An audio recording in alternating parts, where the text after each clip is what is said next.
ଥରେ ବ୍ରହ୍ମା, ଶିବ, ଇନ୍ଦ୍ର ସମେତ ଅନ୍ୟ ଦେବତାମାନେ ଭଗବାନ ବିଷ୍ଣୁଙ୍କ ପାଖକୁ ଗଲେ। ସେହି ସମୟରେ ବିଷ୍ଣୁ କ୍ଷୀରସାଗରରେ ଶେଷ ନାଗ ଉପରେ ବିଶ୍ରାମ ନେଉଥାନ୍ତି। ସମସ୍ତ ଦେବତାମାନେ କହିଲେ, ହେ ଭଗବାନ, ରାବଣର ଅତ୍ୟାଚାରରେ ଆମ୍ଭେମାନେ ପୀଡ଼ିତ ହୋଇଅଛୁ।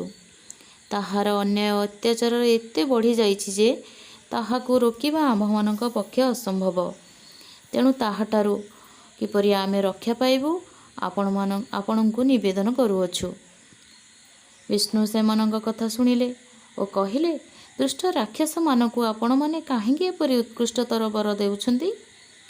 ଦେବତାମାନେ କହିଲେ, ଆମ୍ଭେମାନେ ଏଥିପାଇଁ ବର ଦେଉଅଛୁ ଯେ ଏହାଦ୍ୱାରା ଆପଣଙ୍କର ନୂଆ ନୂଆ ଅବତାରର ଦର୍ଶନ ହେବ। ତେଣୁ ଆପଣ ରାମମୂର୍ତ୍ତିକୁ ଧାରଣ କରି ଅବତୀର୍ଣ୍ଣ ହୁଅନ୍ତୁ।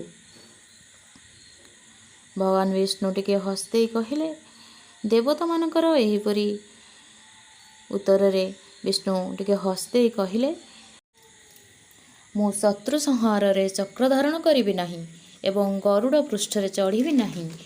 ବାନର ସେନା ସାହାଯ୍ୟରେ ଶତ୍ରୁ ସଂହାର କରିବି। ଏହା କହି ଭଗବାନ ବିଷ୍ଣୁ ଅନ୍ତର୍ଦ୍ଧାନ ହୋଇଗଲେ। ତାପରେ ଦେବତାମାନେ ମହା ଆନନ୍ଦରେ ସ୍ୱର୍ଗକୁ ଗଲେ। କିଛିଦିନ ପରେ ଗଙ୍ଗା ନଦୀ କୂଳରେ ରାମ ଜନ୍ମର ପୂର୍ବାଭାସ ପାଇ ମୁନିଋଷିମାନଙ୍କ ମଧ୍ୟରେ ଆଲୋଚନା ହେଲା। ଏହା ଆଲୋଚନା ହେଲା କି ରାବଣର ବିନାଶ ପାଇଁ ନାରାୟଣ ଅଯୋଧ୍ୟାର ଦଶରଥଙ୍କ କୋଳରେ ଜନ୍ମ ନେବେ।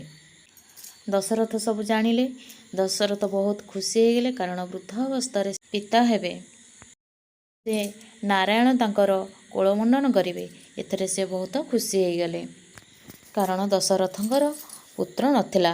ତେଣୁ ସେ ମହା ଆନନ୍ଦରେ ନାରାୟଣ ପୁତ୍ର ହେବା ଆଶାରେ ଦାନ କଲେ, ଦେବତାମାନଙ୍କୁ ପୂଜା କଲେ ଏବଂ ଅନେକ ବ୍ରତ ପାଳନ କଲେ। ଆଉ ବିଷ୍ଣୁ ଭକ୍ତ ବ୍ରାହ୍ମଣମାନଙ୍କୁ ମଧ୍ୟ ପୂଜା ବ୍ରହ୍ମଚାରୀ ମାନଙ୍କ ଦ୍ୱାରା ଯଜ୍ଞ କର୍ମର ଆୟୋଜନ କଲେ।